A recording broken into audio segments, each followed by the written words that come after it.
আর ডাক্তারবাবু বলছে, সবাই বলেছে যে ভুল রক্ত গেলে নাকি সঙ্গে সঙ্গে রোগী মারা যায়। তখন বুকের তো মাথা ঘুরে গেছে যে কি করে হলো এটা, আমি তো রক্ত এখন আর দেবো না, কারণ আমি অন্য রক্ত দিয়েছিলাম, আর এটা কি করে হলো। এই আলপনা নামের বোনটি লাগিয়েছেন, মানে তিনি আর আমাদের মাঝে নেই। তিনি তার প্রিয় গোপালের কাছে, তার প্রিয় গোপালের চরণে চলে গিয়েছেন। তার অনেক ইচ্ছা ছিল এই দুনিয়ায় তাকে যেন আর ফিরে না, হাজার চাইলেও আর এই বোনটিকে ফিরিয়ে নিয়ে আসতে পারবো না। আর এইভাবে কেন কিছু কিছু সৎ মানুষকে আমরা খুব সহজেই হারিয়ে ফেলছি। তার সাথে ঘটে যাওয়া কিছু আমাদের স্টেশন থেকে ঘুরে আসতে হয়েছে, তার মানে আমাদের রিজার্ভেশন করা ছিল, যেগুলো সে আমাদেরকে বলে দিয়েছে তোমরা ক্যান্সেল করতে পারি। ডাক্তার মানে ফোন করেছিলাম, ডাক্তারবাবু বলল যে আমি কালকে সকালবেলা হঠাৎ করে জানাচ্ছে যে সকালবেলা আমি বের হয়ে যাবো, কালকে দেখতে পারবো না, সামনে সোমবারে ফিরে আসবো। তো মাঝখানে 4 দিন গ্যাপ হয়ে যাচ্ছে, তো ভাবছি যে 4 দিনে কলকাতায় গিয়ে থাকলে অনেক টাকা খরচা হবে, ওই জন্য বাড়ি ফিরে চলে এলাম কালকে। তো ওটা জানানোর জন্যই লাইভে আসলাম আমরা। না তাছাড়া আসলাম কালকে রাত্রিবেলাতে করতে চেয়েছিলাম, কিন্তু ভুগার আবার আস্তে আস্তে এত জ্বর চলে এসছে, বাড়িতে এসে আবার ভুগা তখন সেবা করো, আর ওষুধ খেয়েও জ্বর যাচ্ছে না। নূর আহমদ লিখছে যে আলপনা কি করো। তারপর তৌফিক মন্ডল লিখেছে বলছি তোমরা ঘর পাওনি সরকারি। ও না না পেয়েছিলাম অনেকদিন আগে, ৭৫,০০০ টাকার স্কিম না কি বলে, ওটা পেয়েছিলাম। এমনি ভাতা, লক্ষ্মী ভান্ডার। হ্যাঁ লক্ষ্মী ভান্ডার ভাতা পাই, রেশন পাই। রেশন পাওয়া 1 বছর হয়, 6 মাস মতো হলো পাচ্ছি।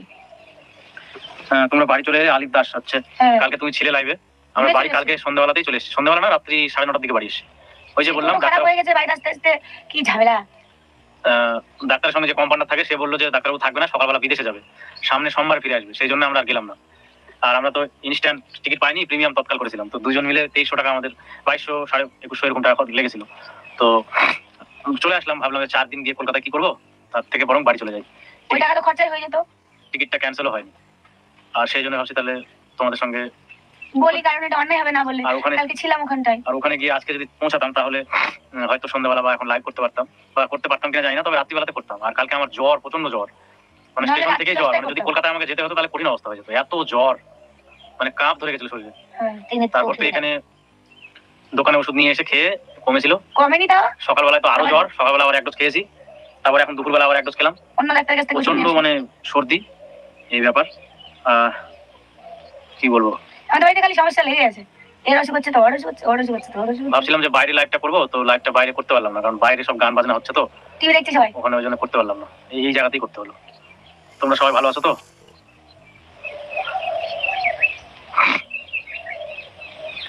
অভিষেক দাস, তারপর পারমিতা দিক,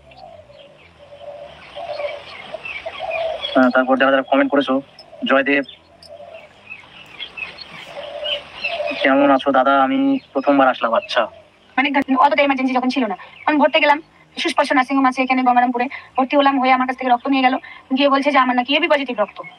তখন আমি সকালবেলা ভর্তি হয়েছি, নিয়ে যেতে যেতে 2টা বাজে, তখন ভুগের তো মাথা ঘুরে গেছে, বলছে কি আমি তো ও নেগেটিভ রক্ত ওর শরীরে দিয়েছিলাম। আর ডাক্তারবাবু বলছে যে সবাই বলেছে যে ভুল রক্ত গেলে নাকি সঙ্গে সঙ্গে রোগী মারা যায়। তখন ভুগের তো মাথা ঘুরে গেছে যে কি করে হলো এটা, আমি তো রক্ত এখন আর দেবো না, কারণ আমি অন্য রক্ত দিয়েছিলাম, আর এটা কি করে হলো। তখন আমাকে ছুটি নিয়ে বাড়িতে চলে আসে।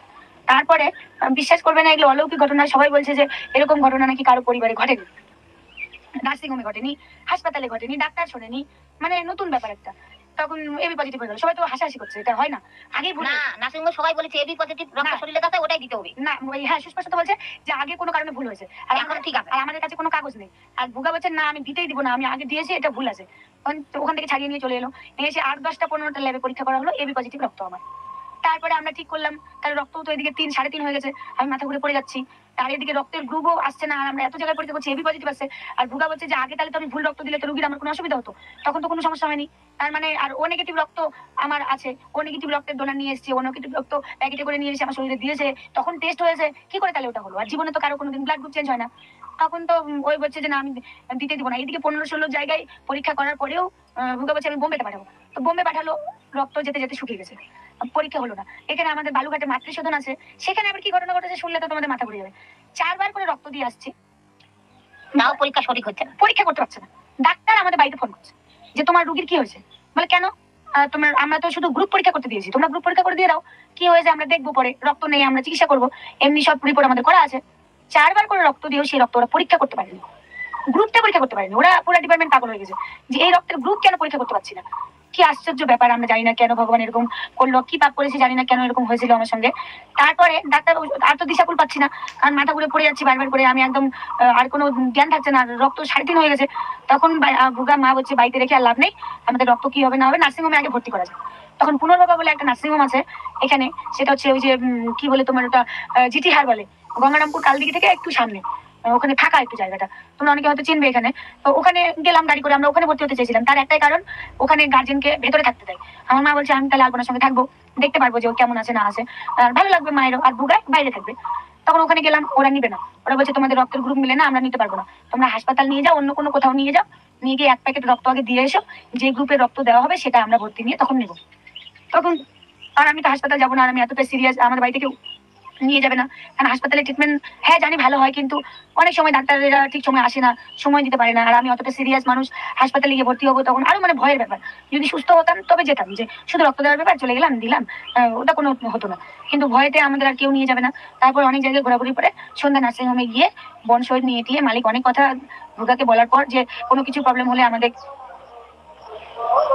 ভুগা ওই ব্যাকগ্রাউন্ড নয়েজটা অফ করা আছে, ধরো ধরো।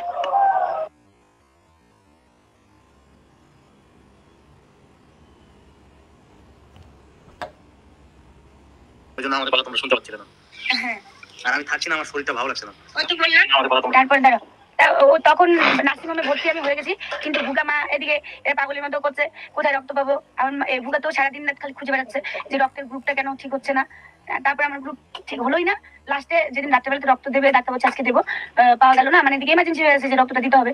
তখন ডাক্তারবাবু ওই হাসপাতাল থেকে ডেকেছে যে ব্লাড ব্যাংক থেকে রক্ত নিয়ে যাও, তখন রক্ত দেবে সেই মুহূর্তে 1 মিনিট আগে বলছে যে তোমার রক্ত দেওয়া যাবে না, তোমার রুগীর রক্ত কি ও নেগেটিভ নয়, কি বলে এবি পজিটিভ নয়। তখন তো ভুগা জীবনে জল এসছে, বলছে হ্যাঁ আমি তো বারবার করে অনেকদিন থেকে এটাই বলছি, বলছে দাঁড়াও তোমার রক্ত আরো পরীক্ষা করা হবে, তখন পরীক্ষা করে ওরা পেয়েছে যে ও নেগেটিভ। তারপরে অনেক ঝামেলা, মুখে শুধু বললাম তাই, মানে 3-4 দিনের তারপর দিনও রক্ত দেয়নি, তারপর দিন ব্লাড নিতে গিয়ে বলছে যে আমাদের আবার রিকাউন্টিং হবে, রিচেক হবে আবার, তারপর ব্লাড দেওয়া হবে, তারপর যদি আমরা স্যাটিসফাইড হই তাহলে আমরা তোমাদের ব্লাডটা দিব কালকে এসে 11টার সময়। তো তারপরের দিন বললো যে হ্যাঁ ও নেগেটিভ হয়, তখন দিল রক্ত। এই তো আমার অসুখ। আর ব্লাড দেওয়ার সময় কোনো সমস্যা হয়নি, মানে এক বিন্দুও সমস্যা হয়নি। হ্যাঁ সবাই দেখেছিল ভালো করে। হ্যাঁ আমরা বাড়ি চলে এসেছি, বাড়ি ঘুরে এসেছি। ঠিক আছে, তোমরা সবাই ভালো থাকো। আমরা অন্য ওই ব্লগ চ্যানেলে গিয়ে ভাবছি যে লাইভ করবো। আলাদা কেমন হবে বলো তো? হাবি হাবি ভুগা বলবো না, হাবি বলে ডাকবো, কেমন হবে তোমরা বলো?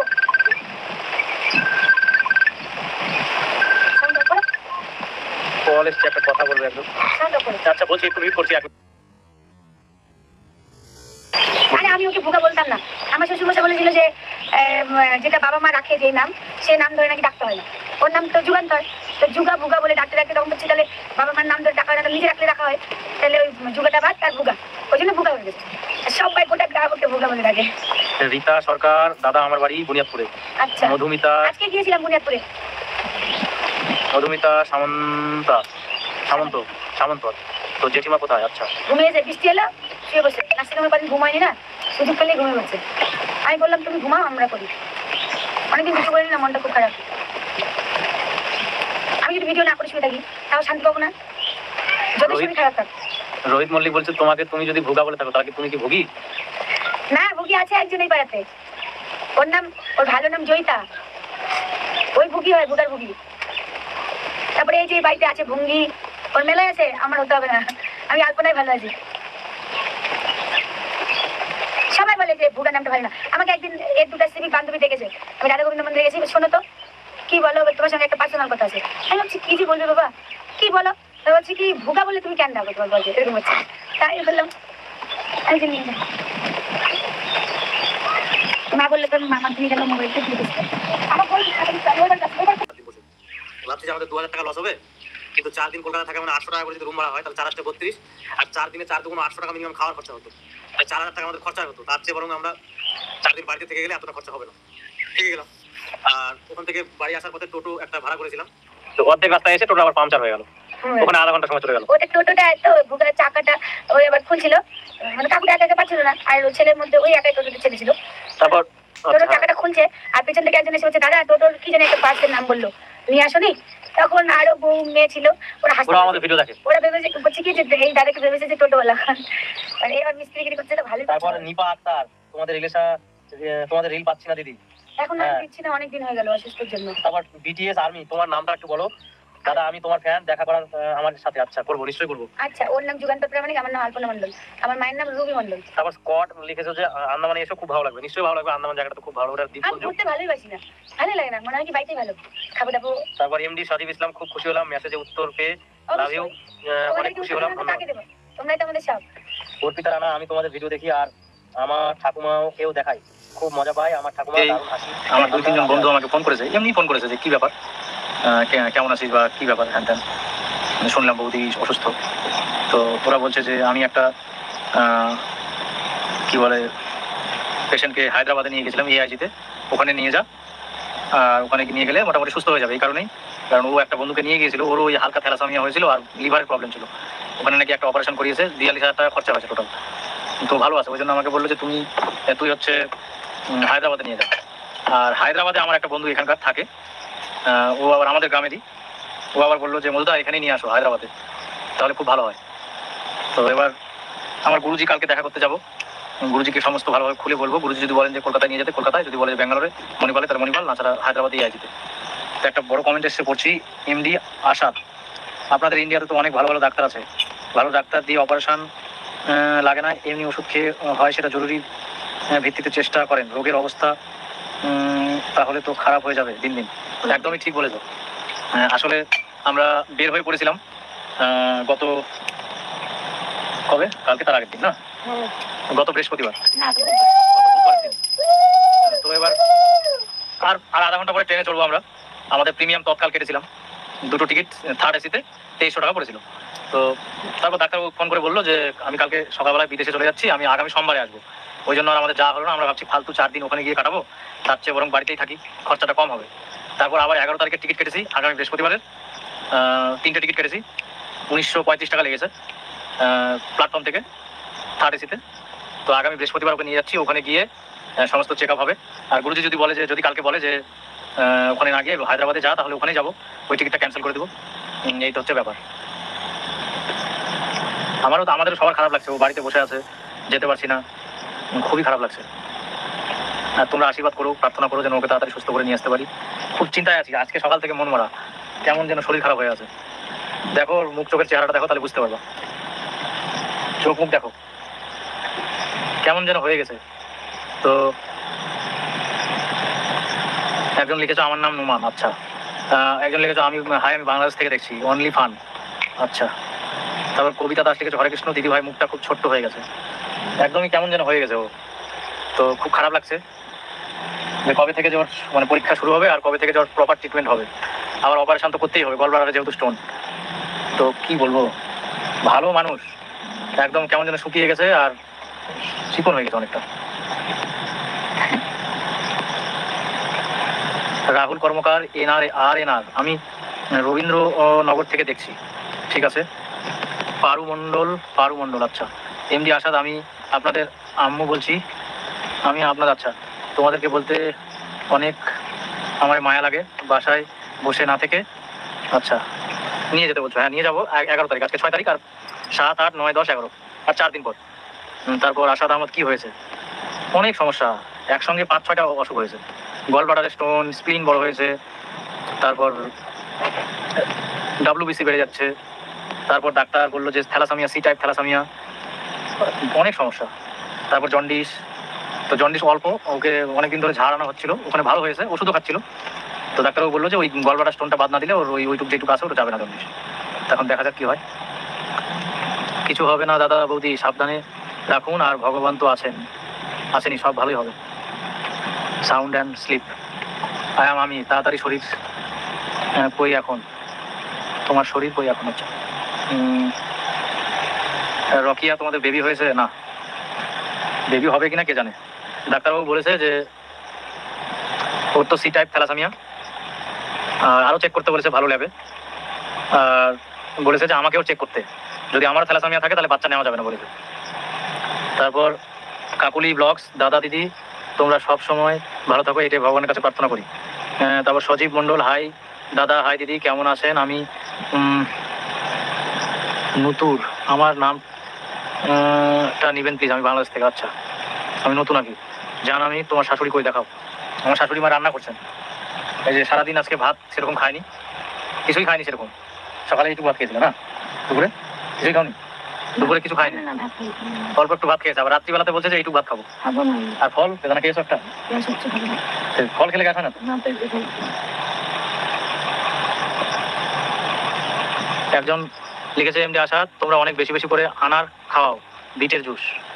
আনার বলতে বুঝতে পারলাম না, বিটের জুস, বিট তো খাওয়াই, আয়রন জাতীয় অনেক খাবার খাওয়াই, মোচা, থোর, ডুমুর, কুলেখাড়া, বেদানা, মৌসুমি, আপেল, বহু কিছু খাওয়ানো হচ্ছে। তার কোনো কাজ হচ্ছে না।